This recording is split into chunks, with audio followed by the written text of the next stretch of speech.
I'm Nick, and I wanted to see if lightning can strike twice. We checked out the Aquinos Aircross not too long ago, and that case was fantastic. This is the Aquinos Aqua 9. This is a $99 US case filled with addressable RGB fans. Again, $99 US. What's the story here? Can it hold up to the Aircross in terms of quality? You'll have to stick around to find out. Here it is, the Aquinos Aqua 9. This is a nice mid-tower case. It works with back connector motherboards, and again, it comes in at just $99 US. As for the size, it is 459 millimeters deep, 232 millimeters wide, and 518 millimeters tall. So it is taller than it is deeper. This is something we're seeing quite often. To get inside the Aqua 9, there's little tabs on both the front and the rear panels. You want to pop each corner out. And as you can see here, when you pop the corners out, you just tilt the top edge forward, and then you can lift both the front and the back panels away from the case in exactly the same manner. They're both the same mechanism here. The front can also be removed. You want to pop the top edge of the front panel away, and then you can lift that up and away from the case as well. You don't really need to remove this, but it does make it easier for building. The Aqua 9 comes with two of these dust filters. You guys know how I feel about these, but as I mentioned later in the video as well, Aquinos did add little tabs on them to make them feel a bit more premium, but more on that later. For front I/O, we've got a USB Type-C port, two USB Type-A ports, a combined headphone and microphone jack, an RGB control button, as well as a combined power light and power button. For the cabling, we've got a USB Type-A front panel cable, a cable for the power button, a cable for the power light, a USB Type-C cable, and the front panel audio cable. For storage, there's this removable panel on the rear side of the case, just behind where you would mount your motherboard. And on this bracket, you can install either a single 3.5-inch drive or two 2.5-inch SSDs. For motherboard support, the Aqua 9 supports ITX up to ATX motherboards, including back connector motherboards as well. It also supports MATX back connector motherboards. The issue I have is there's no black back connector boards. Well, at least I don't have one. So I'm going to use a regular old motherboard with some pretty high-end hardware. As mentioned in the intro, the Aqua 9 has lots of included fans. So on the side, you can install up to three 120mm fans. However, there are three 120mm addressable RGB reverse pitch fans set to intake pre-installed.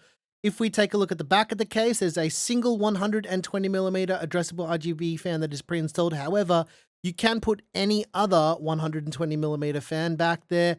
On the bottom of the case, there is another 120mm addressable RGB reverse pitch fan down there as well. That is set to intake, and you can replace that with any other fan by removing this little cover here with this captive thumb screw. But obviously, I didn't do that because I'm going to use the pre-installed fans. Up top, you can install up to a 360mm radiator, including 280mm radiators, three 120mm fans, or two 140mm fans. As you can see with the build that I decided to do in the Aqua 9, I did use a 360mm liquid cooler.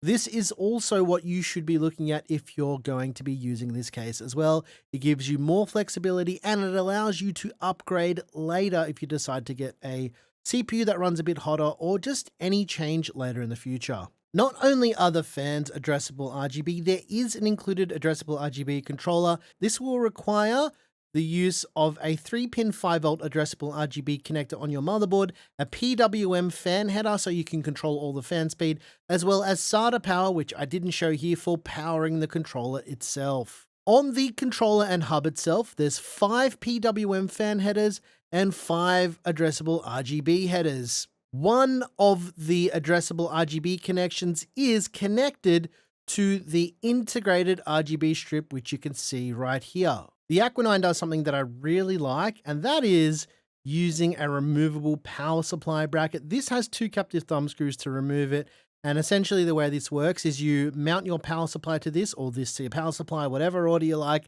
and then you backload it into the case. Meaning if you ever need to get some extra room to do anything down the bottom, you can just slide the power supply out and you're good to go. Another interesting feature on this case is the fact that it does support vertical GPU orientations as well, in a way that we've seen many other cases do it before, and that is you can rotate the entire bracket for the PCIe slot cover cutouts. This is how I used it for the build too, but as far as the GPU length support, because that's what you want to know, it's 420 millimeters at a maximum. But again, yes, I did vertically mount the GPU for the build here, which you'll see in just a moment. As for cable management, I used the included Velcro tie down points. All the Velcro tie downs are included in the case, and to be honest, I spent about maybe 3 minutes doing all of this. And with the drive bracket reinstalled, it actually holds all of the cables back and makes it look a bit cleaner. But you guys know how I feel about cable management. I don't really care too much, to be honest. All right, let's put it all back together and see what it looks like when we power it up. And then we'll talk a little bit about the thermals.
All right, let's take a look at the thermals with the Aqinos Aqua 9. What you're seeing on your screen right now is the thermals are rather good.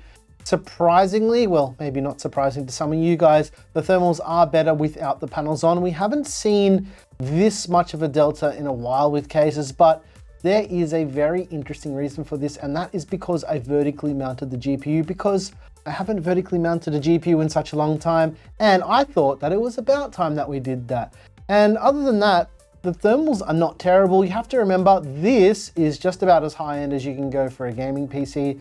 5090, 9950X3D, this thing is absolutely fine. Alrighty, what's the deal with the Aqua 9? Well, I found that the Aqua 9 is one of the easiest cases that I built with in a long time.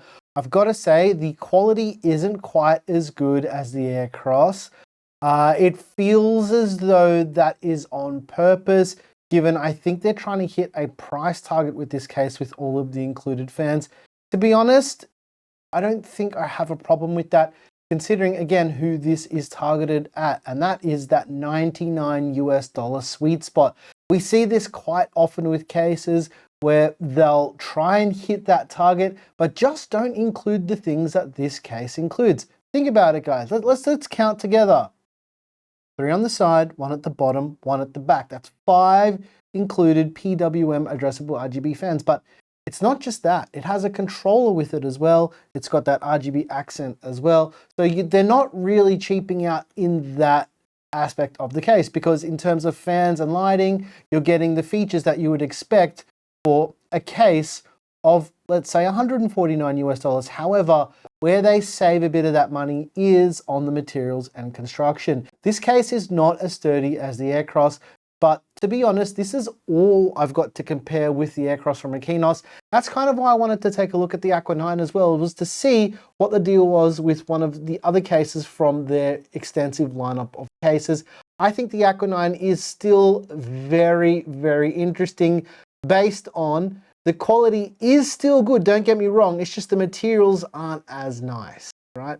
And there's always a bit of a trade-off when it comes to $99 US cases that are filled with fans with addressable RGB and PWM fan controllers.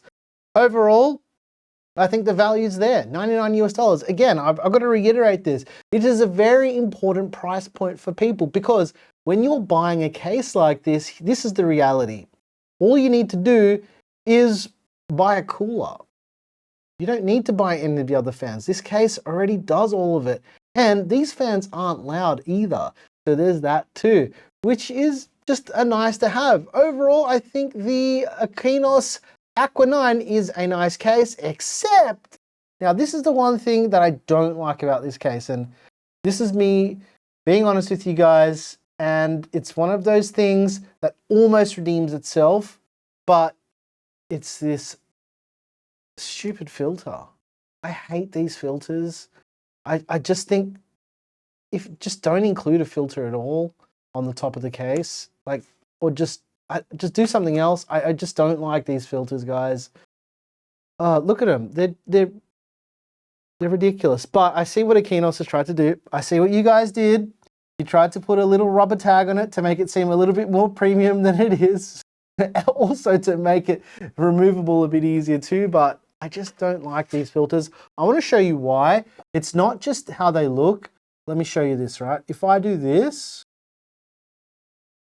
right, can you see that? I've now ruined the filter forever. Just doing that. Okay. Now that's why I don't like them. They're just, yeah. If I bend it by mistake, I've ruined the filter forever. Look, I literally ruined it forever. I showed you live in person. It holds the oils from your finger in it as well. Yeah, that's also pretty annoying. And my hands are clean. I wash my hands all the time when I'm building, so I don't get oil on stuff. And somehow these, yeah. I got to say though, the paint doesn't hold the oil, which Claire will be happy with. But yeah, overall, I think for $99 US, the Aquinos Aqua 9 is definitely worth the money. Other than these filters, it's just to save money. Like, whatever, you know, you don't have to agree with me on the filter thing, but I've been saying that I hated these filters for years, and Aquinos is not getting off that easily. All right, I'm your boy Nick with Gear Seekers. This is coming up to the end of the year, so make sure you're subscribed and all that stuff, because I mean that's what people always tell you to do. And I hope you're enjoying daily uploads at the moment, because I'm not.